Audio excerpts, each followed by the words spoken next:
नमस्कार मित्रों, मैं पंडित अखिल शुक्ल, जय महाकाल आयुर्वेद। ये मेरा मोबाइल नंबर, जय महाकाल आयुर्वेद, ये मेरा मोबाइल नंबर है 9165823800। और ये मेरे बेटे का नंबर, यही व्हाट्सएप नंबर है और यही मोबाइल नंबर है। तो आप जब भी कुछ बातचीत व्हाट्सएप, क्योंकि मेरा फ़ोन बहुत व्यस्त होता है और कुछ काम वाम बीच में करते रहने के कारण तब मैं फ़ोन बंद कर देता हूँ, क्योंकि उस समय बात नहीं की जा सकती। तो आप व्हाट्सएप पे लिख देंगे तो मैं अवश्य आपके जवाब समय जब मिलेगा तो दे दूँगा। अब ये है महेश्वर धूप। हमारे महेश्वर धूप के बारे में बहुत सारे लोगों के प्रश्न थे, तो आज मैं आपको बता दूं, ये महेश्वर धूप आज से नहीं 4,500-5,000 साल पहले से धूप का प्रयोग होता आया है भारतवर्ष में। और हवन यज्ञ आपने देखा होगा महाभारत में भी, रामचरितमानस में भी, कि हवन यज्ञ का बड़ा महत्व था। और आज भी बड़े बड़े जितने भी तंत्र मंत्र या पूजा पाठ होती है वह हवन का बड़ा प्रयोग होता है और हवन की बड़ी महत्वता है। तो हम ये एक महेश्वर धूप का निर्माण करते हैं। अब हवन करने से होता क्या है, जब इस तरह की जो जड़ी बूटियाँ जो शुद्ध होती हैं और घी के साथ मिला के और उसमें गुड़ के साथ मिला के डाली जाती है, तो गुड़ में गंधक भी होती है और एक बड़ा विशेष गुण होता है, भगवान शंकर को गन्ने का रस चढ़ाया जाता है। तो उनके आकर्षण के लिए अब तो मिलावट होने लगी गुड़ में भी, और घी तो आप जानते ही हैं, गौघृत। तो ये सब चीज़ें, जैसा गौघृत योगवाही है और गुड़ भी योगवाही है, योगवाही यानी अपने में लेके जाना। तो आपकी जो हवन सामग्री, आप उसमें हवन मंत्र के माध्यम से या संकल्प करके किसी मंत्र को सिद्ध करके जब आप उस हवन सामग्री को अग्नि में छोड़ते हैं, अग्नि मतलब अग्नि देवता, तो वो अपने में घी और गुड़ और सब सामग्री और आपकी प्रार्थना अपने में लेके ईश्वर तक पहुंचा देती। वो माध्यम है पुराना। अग्नि को साक्षी मान के जब आप हवन करते हैं और किसी भी मंत्र से करते हैं, अलग अलग चीज़ों के अलग अलग मंत्र हैं और बड़े प्रभावी हैं। तो जब, और सबसे बड़ा प्रभावी मंत्र तो अपना ओम नमः शिवाय और गायत्री मंत्र है। ओम श्री भीम क्लीम चामुंडाय विच्चे भी बहुत काली का मंत्र। ऐसे 4-5 मंत्र जो चलन में ज़्यादा है, बाकी तो अलग अलग कामों के लिए उपयोग होते। तो आपके मंत्र ईश्वर तक पहुँचे कैसे और उसका लाभ कैसे मिले, इसके लिए हवन सामग्रियों का निर्माण किया जा सकता है, किया जाता रहा है बहुत पुरातन काल से। उड़द का हवन होता है, लाल मिर्च का होता है, जिंदा मछलियों का हवन वैष्णव केवल तवाम मार्गी में होता है, और भी बहुत सारी, उड़द है और सफ़ेद सरसों है, पीली सरसों, अलग अलग चीज़ों के लिए होता है। तो ये एक वैष्णव मार्गी हवन सामग्री है। ये गाय के घृत से नहीं बनाते हम, जंगलों में जो हिरन लैंडी करते हैं उनको इकट्ठा करके, क्योंकि वो सबसे पवित्र, देसी गाय तो आजकल मिलती नहीं, तो सबसे पवित्र चीज़ है वो, उसको एकत्र करके और हिरन के जो आप देखें मृग छाला पे बैठ के हवन कोई भी मंत्र सिद्ध होता है। तो ये इसलिए उसके साथ फिर अगर तगर सफ़ेद पलाश का पंचांग, पीले पलाश का पंचांग, नाना प्रकार के औषधि मैंने आपको दिखाई थी। इसमें साल वृक्ष और भूत माजर की जड़ और अपमार्ग और तीनों प्रकार की आपकी गुंजाओं की जड़, और ऐसे बहुत सारी सामग्री इसमें मिला के, ये जो दिख रहा है ना आपको बारीक बारीक, ये सब जड़ी बूटी है। आपका गोकर्णी, तीनों प्रकार की गोकर्णी जिसको अपराजिता कहते हैं, और अरणी की लकड़ी जिससे पुराने समय में अग्नि प्रज्वलित की जाती थी।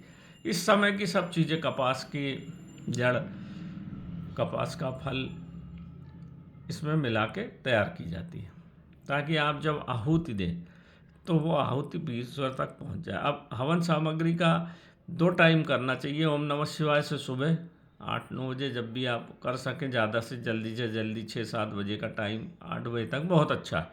और गोधूली के टाइम, मतलब शाम को जब सूर्य अस्त हो रहा हो और शाम आ रही हो, वो गोधूली का बड़ा महत्वपूर्ण, वो जो समय ज्वाइंट का रहता है ना, समय, संधि समय में ही, जब संधि यानी जगह, उन दोनों के मिलन, बड़ी बड़ी बारीक बात है, समझिए। जब सूरज रहेगा पूर्ण तो कोई उपद्रव आपके घर में नहीं घुसेगा, और जब पूरी रात रहेगी तो भी नहीं हो, परंतु जो संधि समय होता है, दोनों के मिलन के बीच का संधि है ना, गैप, उसमें से ये सब शनि आपके घर में घुस जाएगा, राहु घुस जाएगा, केतु घुस जाएगा, बीमारी घुस जाएगी, आजारी घुस जाएगी, परेशानियां घुसेंगी, लोगों की गलत दुआएं घुसेंगी, जादू टोना घुसेगा। वो जो संधि टाइम है उसका बड़ा महत्व है।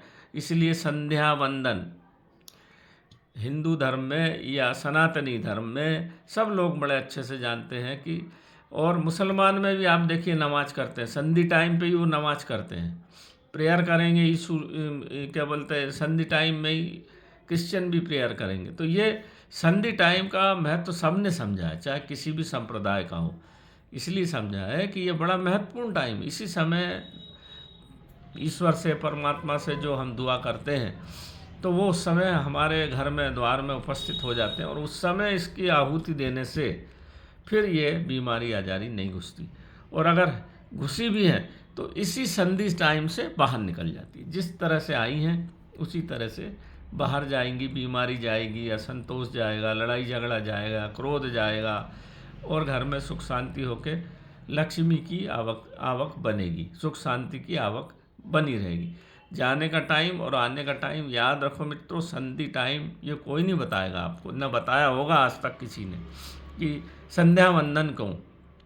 ये जब अपन गुरु के सानिध्य में चरणों में पड़े रहते हैं तब उनकी जवान रात को जब उन पर प्रसन्नता छाती है या आनंद छाता है, तो फिर अपने मुंह से उनकी सब चीज़ें निकलती रहती हैं। तो इसीलिए सत्संग जरूरी है। किताब को पढ़ना उतना ज़रूरी नहीं है, कि सत्संग के अंदर जो रहस्य छुपे हैं वो ऐसे ही उजागर होते हैं। तो हमको तो जो मिला है भैया, हम आप लोगों को दे देते हैं। ये महेश्वर धूप का पैकेट है 250 ग्राम का, ये रखा 700 रुपये का है। ये आराम से 2-3 महीने चल जाता है, और इस पर करीब 50 रुपये कुरियर चार्ज लगता है, तो 750 में हम इसको दे दें, घर भेज देते हैं आपके। तो ये देख लीजिए, ये महेश्वर धूप, इसमें 7 प्रकार की तो गोंद डाली जाती है। काला बबूल का गोंद डाला जाता है, साल का गोंद, राल, ये सब चरी से इसमें कहू मतलब, और अग्निशिखा, इन सब का गोंद इसमें डाला जाता है। और फिर इसको बारीक पीसा। अब आप इसमें घी आप मिला लीजिए, क्योंकि घी मिला कर रखने से इसमें चींटी हो जाती है, और चींटी फिर हवन में गड़बड़ होती। तो गुड़ और घी इसमें नहीं मिलाते हम। तो गुड़ और घी आप अपने यथास्थान पे जब आपके पहुंच जाए तो मिला कर रख लीजिए डब्बे में। बाकी सब चीज़ इसमें देसी कपूर वपूर सब मिला हुआ है। तो आपको हवन करना है, ज़्यादा बड़ा हवन की ज़रूरत नहीं। देखो, मैं हमेशा बोलता हूँ मित्रों, बीमारी आपको है, दवा आपको खाना पड़ेगी, धीरे धीरे आराम होगा। ये तांत्रिक दवाएं इकट्ठा एक साथ बंदूक की गोली जैसी फ़ायदे में नहीं लगती, नुकसान में लग जाती है। जब किसी का ठीक करना है ना तो समय लगता है। जैसे डॉक्टर आपको जहर एक बूंद दे दो, तुरंत बीमार या मरने की स्थिति में आ जाएगी, पर उसको डॉक्टर को ठीक करने में 2 महीने 3 महीने लगते। इसी तरह वैष्णव मार्गी में जो चीज़ें बिगड़ती हैं, वैष्णव मार्गी की तांत्रिक क्रियाएं धीरे धीरे लगती हैं, और धीरे धीरे इसमें लाभ होता है, एकदम से इसमें लाभ नहीं होता। और वैष्णव वाम मार्गी क्रियाओं में मारण, मोहन, उच्चाटन, वशीकरण, ये एकदम से खट से लगता है। नुकसान तो किसी का भी होता है, हो जाता है, पर लाभ धीरे धीरे होता है। नमस्कार मित्रों, जय महाकाल आयुर्वेद। मेरा मोबाइल नंबर देख लीजिए। मेरे इस छोटे से वीडियो को सब्सक्राइब करिए और सबको भेजिए, और सनातन धर्म का प्रचार करिए। और सनातन धर्म में ऐसी ऐसी चीज़ें हैं जिनका आप भरपूर लाभ उठाइए। देखिए आपको कैसे लाभ होता, नहीं बिल्कुल होगा। दुकान में हवन कर दीजिए, घर में, और छोटा सा काम है, ज़रा सा कंडे के ऊपर आपको 7 आहुति, 11 आहुति, 21 आहुति सुबह और शाम को करना है, और फिर उसका चमत्कार देखिए कैसा होता है। आजकल तो अमेरिका जा रहा है गाय का गोबर, और वहाँ छोटे छोटे ईंट बना के अपने पूरे घर में रखते हैं। वो उससे कहते हैं सकारात्मक ऊर्जा बनी रहती है। ये सत्य बात है। हमारे दादा गाय के कोठे में ही बैठ के सब निर्णय करते थे, हम भी बैठते थे, दिमाग में बहुत शांति। और अब तो वैज्ञानिक रूप से ये प्रमाणित हो चुका है कि गाय के और इन जंगली जानवरों के जो हिरन विरन की लेंडी है, इनसे दिमाग को बहुत शांति मिलती है, सकारात्मक विचार आते हैं, सुख शांति घर में आती है। ये अब विज्ञान भी इसको धीरे धीरे मानने लगा। तो नमस्कार मित्रों, जय महाकाल आयुर्वेद। आपको सभी को सुखी रखे, अच्छा रखे। मेरा बारंबार प्रणाम आप सबको।